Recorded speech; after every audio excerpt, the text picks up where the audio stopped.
नमस्कार दोस्तों मैं हूं राजेश कुमार खरे और आप देख रहे हैं हमारा यूट्यूब चैनल धर्म संकट।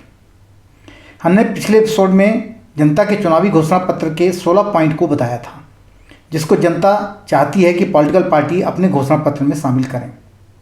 आज हम उसके आगे के 17वें पॉइंट से लेकर 39वें पॉइंट तक की अपनी चर्चा करेंगे जनता अपनी पॉलिटिकल पार्टी से और क्या क्या अपेक्षाएं रखती है। लेकिन आगे बढ़ने से पहले अगर आपने मेरे धर्म संकट चैनल को अभी तक सब्सक्राइब नहीं किया है तो उसे सब्सक्राइब कर दें। अगर आपने अभी तक हमारी किसी वीडियो को लाइक या शेयर नहीं किया है तो इसको प्लीज़ लाइक और शेयर अवश्य करें। यह बहुत ही इम्पॉर्टेंट है और इसमें काफ़ी मेहनत की गई है। कई लोगों से इस पर डिस्कस करके इस घोषणा पत्र को बनाया गया है, जिसमें हमारी मेहनत को देखते हुए कृपया इसे लाइक और शेयर अवश्य करें और बगल में दी गई बेल आइकन को दबा दें, जिससे कि आपको समय समय पर हमारी नई वीडियो की नोटिफिकेशन मिलती रहे। तो चलिए आगे के पॉइंट की चर्चा करते हैं। तो जनता के घोषणा पत्र का 17वां पॉइंट है, सरकार सभी मंदिर, मस्जिद, चर्च व गुरुद्वारों के मुख्य पुजारियों, मौलवियों, फादर व ग्रंथी को एक सम्मानित राशि प्रतिमाह उनके पूजा घरों के रखरखाव के एवज में दे, जिससे वह अपनी पूजा स्थलों की सही देखभाल कर पाएँ। यह सुविधा उन्हीं लोगों पर लागू हो जो सरकार की जनहित पॉलिसी को इम्प्लीमेंट करवाने में सहयोग करें। 18वां, सरकार पिछली सरकारों की उन सभी पॉलिसियों को चालू रखे जो जनता के हित में है और जिसमें कोई विवाद नहीं है, लेकिन जिसमें कोई विवाद है उसकी समीक्षा की जाए और उसके बाद ही उसे लागू करना है या नहीं करना है इस पर निर्णय लिया जाए। 19वां, सरकार को सभी मंत्रालय केवल योग्य व पढ़े लिखे विधायकों को ही देना चाहिए, जिससे उनके कार्य करने के समय उनकी अज्ञानता उसमें आड़े ना आए। सरकार विधायकों की पेंशन की पुनर्वीक्षा करे तथा उसे जनता की आशा के अनुकूल बनाए, क्योंकि यह जनता की सबसे बड़ी अनरेस्ट का कारण है। 21वां, सरकार पूरे राज्य में तीसरी आंख योजना का शुभारंभ कर, जिससे करप्शन व अपराध पर नियंत्रण पाया जा सके, जिसमें विसल ब्लोअर योजना के तहत गलत कामों की शिकायत करने पर और वह सत्यापित हो जाने पर विसल ब्लोअर को उचित नाम दिया जाए तथा विसल ब्लोअर का नाम व पहचान गुप्त रखा जाए। यह योजना सरकार के गठित होने के 100 दिनों के अंदर लागू किया जाए। 22वां, सरकार पुलिस के कानून में बदलाव करे और इसे अंग्रेजों द्वारा बनाई गई दासत्व की भावना से ऊपर करके पुलिस को कानून के हिसाब से कार्य करने के लिए तैयार किया जाए। 23वां, जो पुलिस प्रांत में दंगा भड़कने पर शहीद हो जाएं और उस पुलिस के परिवार को वही सम्मान व सुविधा उपलब्ध करवाया जाए जैसा बॉर्डर पर शहीद होने वाले सैनिकों के लिए किया जाता है। दंगा में मारे जाने वाले सभी पुलिसकर्मियों को शहीद का दर्जा दिया जाए। 24वां, सरकार पुलिस के जवानों के लिए सेना की ही तरह एक कैंटीन सुविधा हर शहर में खुलवाए। आगे बढ़ने से पहले अगर आप मेरे धर्म संकट चैनल को पहली बार देख रहे हैं तो आपसे गुजारिश है कि कृपया मेरे चैनल को सब्सक्राइब कर दें और अगर आपको कंटेंट पसंद आ रहा हो तो इसे लाइक करें तथा अपने दोस्त यारों को शेयर करें।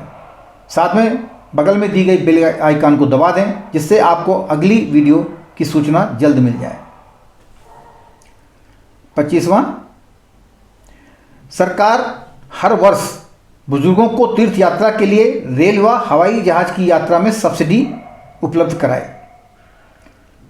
26वां, सरकार नए आविष्कारों को बढ़ावा देने के लिए ऐसे प्रतिभावान नागरिकों को हर प्रकार की सहायता उपलब्ध कराए जो अपने बलबूते किसी नई खोज को जन्म देकर आम जनता की मुश्किलें दूर करते हैं, चाहे वह किसी भी क्षेत्र से संबंधित क्यों ना हो। 27वां, सरकार अफवाह उड़ाने वालों पर जिससे किसी व्यक्ति व संस्था की मानहानि होती हो उस पर सख्त कार्रवाई करे, जिससे कोई भी संस्था या व्यक्ति जब तक उसके पास कोई सबूत ना हो किसी के ऊपर लांछन नहीं लगा पाए।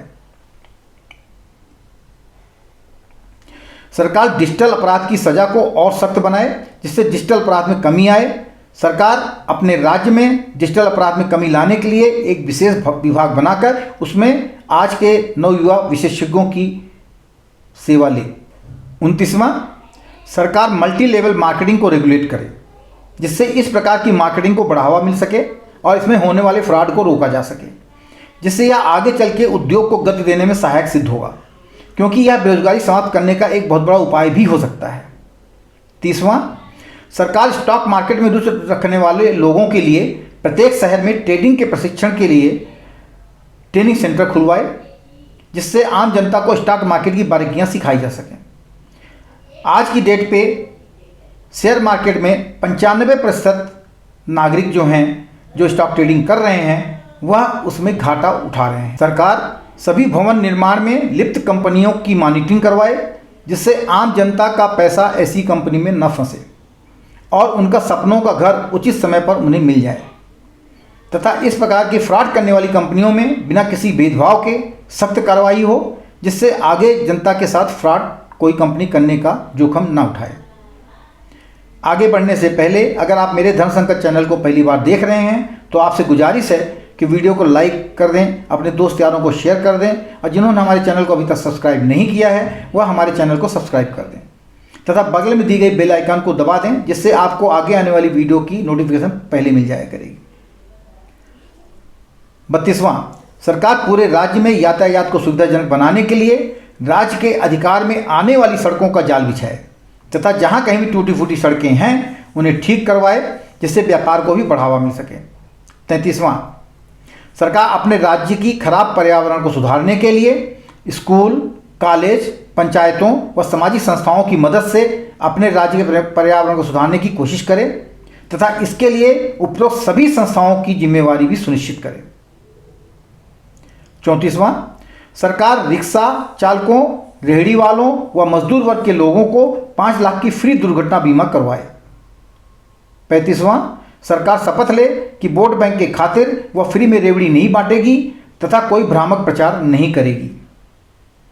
36वां, सरकार सरकारी कर्मचारी व पेंशनर्स की केंद्र सरकार के समकक्ष दिए देगी तथा उसके एरियस का भुगतान समय पर करेगी। यह एक बहुत बड़ा प्रश्न है, कुछ राज्य सरकारों को, हम नाम तो नहीं लेंगे, वहाँ से बहुत शिकायतें आ रही हैं कि सरकारी कर्मचारी व पेंशनर्स की केंद्र सरकार के समकक्ष डीए सरकार को देना चाहिए तथा उसके एरियस का भुगतान भी सरकार को समय पर करना चाहिए। यह एक बहुत बड़ा टॉपिक है। आज जो इलेक्शन आगे आने वाला है उसमें यह निश्चित ही सरकार को परेशान करेगी, अगर जो प्रेजेंट सरकार है, और विपक्षी दलों को ये फ़ायदा होगा अगर वो इस तरह का वादा कर देते हैं कि वह सरकार, केंद्र सरकार के बराबर ही डीए उनको उसी समय से देना शुरू करेंगे जब से केंद्र सरकार दे रही है, तो उनको निश्चित तौर पे इसका फ़ायदा चुनाव में मिलेगा। 37वां है, सरकार बिजली चोरी रोक कर तथा मुफ्त में बिजली बांटने की स्कीम को ख़त्म करके बिजली की यूनिट रेट को सस्ता कर दे। 38वां है, सरकार भूमाफियों द्वारा अतीत में की गई हेराफेरी की जांच पड़ताल करके जिनकी गलती या मिलीभगत से रिकॉर्ड में वह ज़मीन कब्जे में गई है उनके खिलाफ सख्त कार्रवाई करे, चाहे वह किसी भी सरकारी पदों पर कितने ही ऊंचे पदों पर कार्यरत क्यों ना हो। 39वां, राज्य सरकार वक्फ बोर्ड कानून में संशोधन लाए और जो जबरन वक्फ बोर्ड द्वारा जब कब्जा की गई ज़मीन है, चाहे वह सरकारी हो चाहे प्राइवेट हो, और अगर उसका रिकॉर्ड उनके पास नहीं है तो उसको उनसे मुक्त कराए। तो आपको हमारा यह जनता का घोषणा पत्र, जनता का मैनिफेस्टो कैसा लगा हमें कमेंट करके अवश्य बताएं, और अगर वीडियो पसंद आया हो तो लाइक कर दें तथा अपने दोस्त यारों को भी शेयर कर दें। हो सकता है कि मुख्य पार्टियां इनमें से कुछ इम्पॉर्टेंट पॉइंट्स को अपने घोषणा पत्र में शामिल करके आप सबको या समाज को फ़ायदा पहुंचा पाएं। जय सनातन, जय भारत।